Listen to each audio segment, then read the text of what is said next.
Friends, मैं हूं विनीत पांडे और आप सभी का स्वागत है ग्रीनएक्स कंसल्टिंग के आज के वीडियो में। दोस्तों, आज मैं आपको कहानी सुनाने वाला हूं कुछ वर्करों की जो एक साइट पे काम कर रहे होते हैं। ये एक साइट थी, कंस्ट्रक्शन की साइट, जहां पे कुछ वर्कर काम कर रहे होते हैं और एक व्यक्ति वहां पे जाते हैं और उन वर्करों से कुछ बातचीत करते हैं। तो इस कहानी में मैं वो बातचीत और वो बातचीत से क्या निष्कर्ष निकल के आता है उसके बारे में आपको बताने वाला हूँ। तो कहानी को बहुत ही ध्यान से सुनिएगा और अंत तक देखिएगा और समझिएगा कि कैसे ये कहानी आपसे या आपसे जुड़े कई लोगों से मिलती जुलती है। तो एक, जैसा कि मैंने बताया कि कंस्ट्रक्शन साइट थी, वहां पे कुछ वर्कर काम कर रहे होते हैं और एक सज्जन पुरुष वहां पे जाते हैं और जाते हैं, देखते हैं कि यहाँ पे कुछ वर्कर काम कर रहे हैं और उसमें से एक वर्कर से पूछते हैं कि भाई तुम क्या कर रहे हो। तो हालांकि उन्हें दिख तो रहा होता है कि क्या कर रहे हो, लेकिन फिर भी वो उत्सुकतावत पूछते हैं कि तुम क्या कर रहे हो। तो एक वर्कर बहुत ही बेरुखी के साथ जवाब देता है कि आप देख नहीं रहे, मैं पत्थर फोड़ रहा हूँ। सामने पत्थर का पहाड़ लगा है, मैं उसे फोड़े जा रहा हूँ। ये कह रहे हैं क्या कर रहे हो, पत्थर तोड़ रहा हूँ, जाइए यहाँ से, काम करने दीजिए। बड़े आ गए। क्या समझ में आता है आपको? जो ये बातचीत हो रही है दोनों के बीच में, इससे ये साफ तौर पर देखा जा सकता है कि ये जो वर्कर है, ये जो मजदूर है, बड़ी मजदूरी मजबूरी में काम कर रहा है। इसके काम में कोई भी स्वीटनेस, रस या तन्मयता नहीं है। ये बस मजबूरी में किसी ने बोल दिया चल पत्थर फोड़, और ये पत्थर फोड़ रहा है। जो पुरुष होते हैं बहुत ही निराश होते हैं, कहते हैं चल भाई, तुमसे तो इसी जवाब की उम्मीद थी, आगे चलता हूँ। आगे जाते हैं, कुछ मजदूर और काम कर रहे होते हैं, जैसे कि आप देख सकते हैं। जाते हैं, फिर दूसरे मजदूर से कहते हैं भाई तुम क्या कर रहे हो। हालांकि पत्थर वो भी फोड़ रहा होता है, लेकिन ये कहता है साहब मैं तो मेरी उपजीविका कमा रहा हूँ। उपजीविका मतलब कमाने के लिए जो पैसे चाहिए, सैलरी के लिए मैं काम कर रहा हूँ, मैं मेरी उपजीविका कमा रहा हूँ। क्या समझ में आता है आपको? पहले वर्कर से दूसरे वर्कर के बीच में कुछ डिफरेंस दिखाई दिया आपको? कुछ बात का डिफरेंस दिखाई दिया? कुछ सोचने का डिफरेंस दिखाई दिया? मुझे तो दिखाई दिया। आपको क्या दिखाई दिया कमेंट में बताइए। लेकिन मेरे हिसाब से जिंदगी जीने के लिए इसे कुछ ना कुछ काम करना है, यही इसका मकसद है, यही इसका ध्येय है।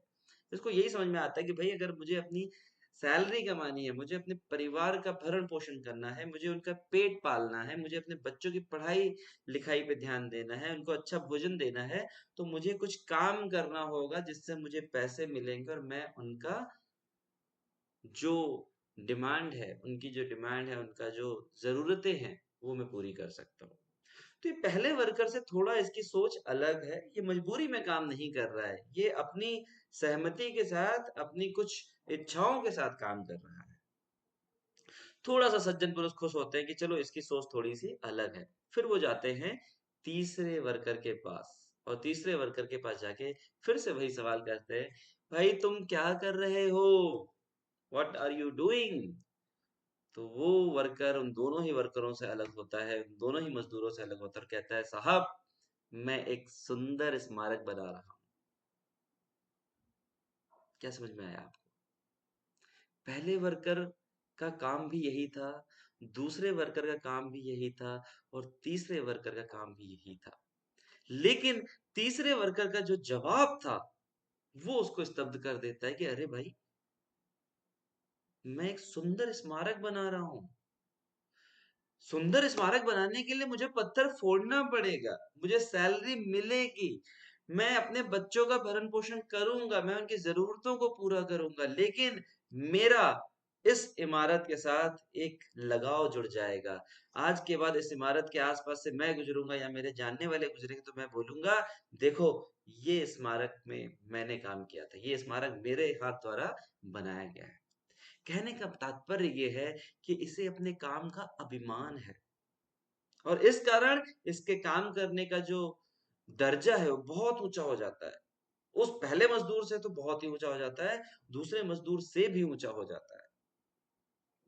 तो दोस्तों, सोचने वाली बात यहाँ पर यह है कि जब आप कोई काम करते हैं अपनी फैक्ट्री में, अपने ऑर्गेनाइजेशन में, आप किसी कंपनी के अंदर काम करते हैं, तो क्या आप पहले वाले मजदूर की तरह काम करते हैं, दूसरे वाले मजदूर की तरह काम करते हैं या तीसरे वाले मजदूर की तरह प्राउड के साथ काम करते हैं?